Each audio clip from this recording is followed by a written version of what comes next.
What's up YouTube, it's Australia Duel Masters coming at you with this video. So today I have another deck profile video for you all. It's one of my personal favourites. It's none other than Hydrooze. So this deck relies heavily on drawing the right opening hand, discarding your opponent's hand, beating your opponent down quickly and making the most of your early momentum. Because if you don't capitalise on the early momentum, this deck can sometimes fall in a heap very quickly if your opponent starts to get field advantage. Hydrooze, however, is seen as a popular option for deck builds due to the fact that two races are unblockable thanks to Hydrooze's effect. Your Hydroons and Cyberlords can skip past all your opponent's blockers to break shields directly. Before I go into this deck profile any further, I just want to let you guys know we're just going to be running through the cards in this deck. I'll explain their functions and the purpose that they serve in this deck as well. So I'm going to add as well, guys, I've been playtesting this deck on and off for 18 months consistently. And it's now at the point where we can actually profile it here on the channel, as I feel like we've finally found the most consistent version of a Hydrooze build. So first, we have a playset of Propeller Mutant. So Propeller Mutant is an excellent choice for any Hydrooze deck due to its cheap cost of 2 mana to summon, and also its powerful effect. So when Propeller Mutant is destroyed, your opponent discards a card at random from their hand, and it's also cheap bait to summon Hydrooze too, so it's an absolute no-brainer to run a playset. Next, we have 3 copies of Windmill Mutant. So Windmill Mutant only costs 3 mana to summon and has a great ongoing effect. Each time Windmill Mutant attacks your opponent, they have to discard a card at random from their hand. So it's basically a Hydrian version of Horrid Worm. So a strategy you could consider is summoning cheap blockers to protect Windmill Mutant so you can keep depleting your opponent's hand each turn.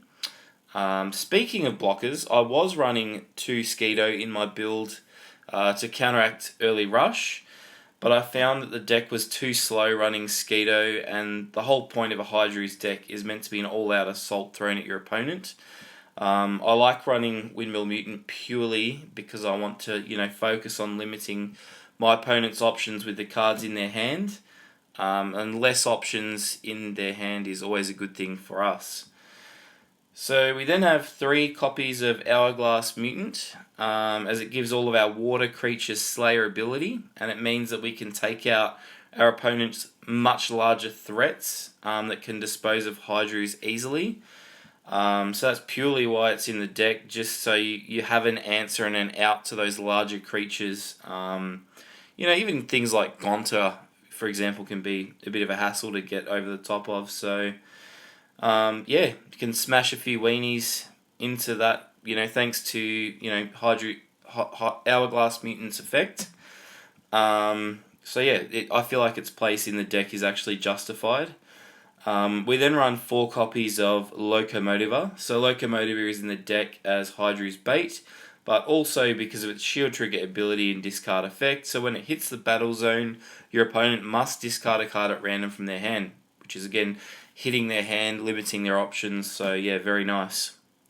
Next we have 3 copies of Terrapit. So Terrapit is purely in the deck for its shield trigger ability, and purely if there is a creature that you need to remove from the battle zone. Terrapit, more often than not, is a game changer and has the ability to shift the momentum of a duel. The fact that there's no limitations on the power of the creature you can destroy is fantastic as well. So now we're just going to move into the Water Civilization cards and kick it off with 4 copies of Aquahulkus, which is a staple in most TCG decks that run water, that's for sure. So Hulkus's draw power effect has seen it become the most popular and most used card in the TCG. I would think it's pretty safe to say. So when you put Hulkus into the battle zone, as you guys all know, you get to draw a card, and the sooner we can get Hydrooze into the battle zone, the better. Draw power is a way of getting him out sooner. So next we have 3 copies of Aqua Surfer. So this card's purely in the deck for its shield trigger ability. Getting to bounce a creature in the battle zone and return it to its owner's hand. It's good, in the situations where your opponent has two creatures on the field that can both attack that turn. One of those creatures breaks your shield and hits a surface straight away. With the first attacks, you're able to send the other one back to your opponent's hand and save the other shield from being broken that turn, which in essence can be that extra lifeline you need just to win that next turn or whatever it may be. So next we have 3 copies of Corral. So Corral is great because you can choose one of your opponent's creatures in the battle zone and it has to go back to the top of their deck. So it basically prevents a creature attacking you too if your opponent has multiple creatures that can attack that turn.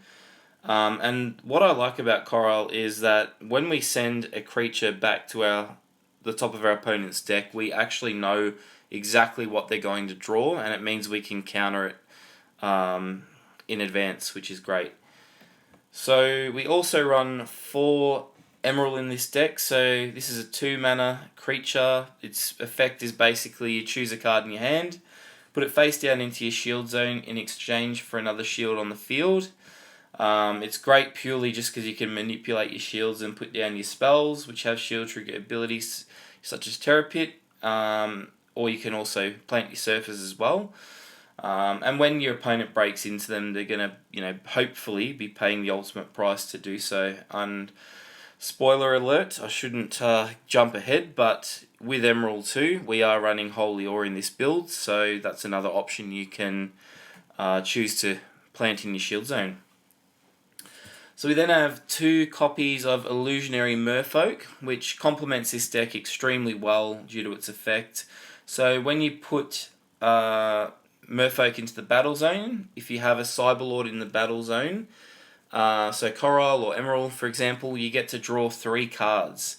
So it's an insanely good and effective draw power method in this deck. To put it in perspective, you get a 4,000 powered creature which allows you to draw 3 cards. In my opinion, that's pretty unrivaled. Also, what I've noticed through 18 months of playtesting this deck, taking pieces out, putting pieces in, and so forth, one thing that's remained consistent is the issue of draw power.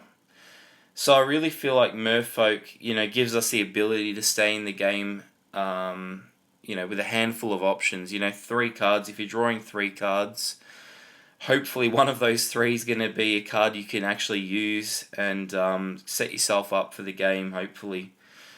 We then run 3 copies of Holy Ore, as I spoiler alerted before.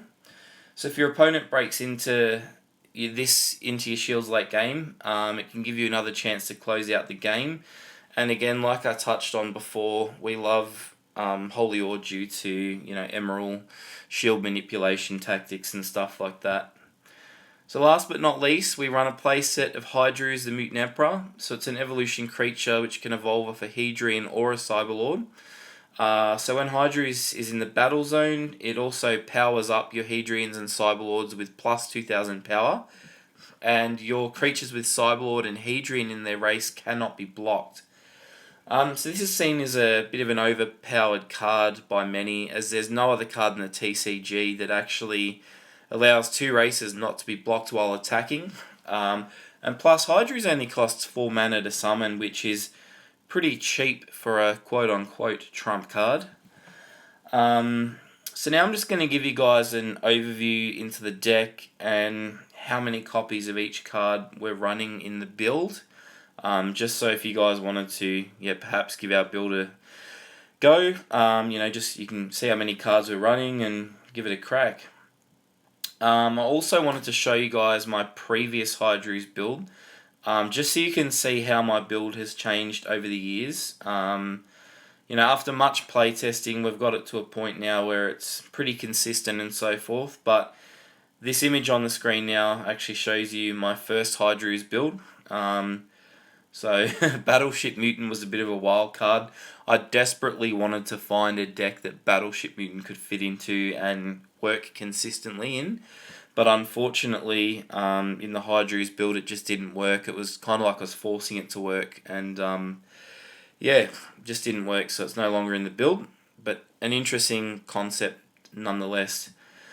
So we've now reached the part of the video where we're just going to cover the game plan and so forth, and explain the deck mechanics turn by turn, what you want to be doing at what stage. As I always touch on, things don't always go to plan due to the unpredictability of card draw and so forth.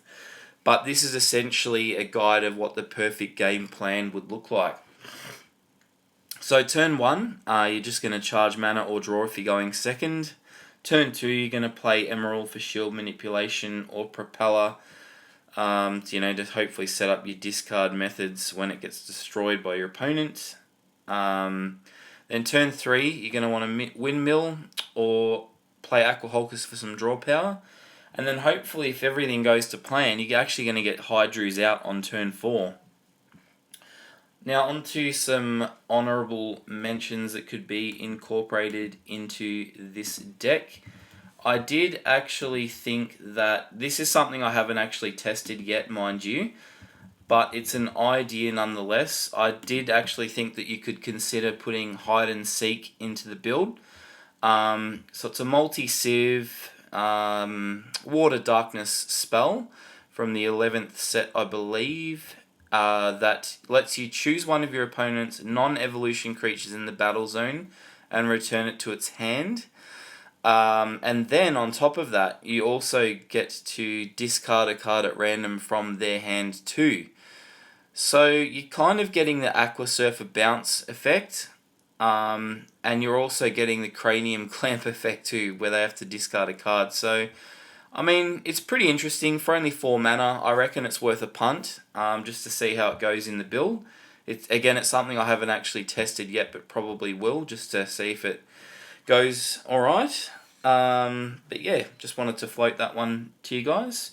Thanks for tuning into the video. Hope you guys enjoyed this deck profile.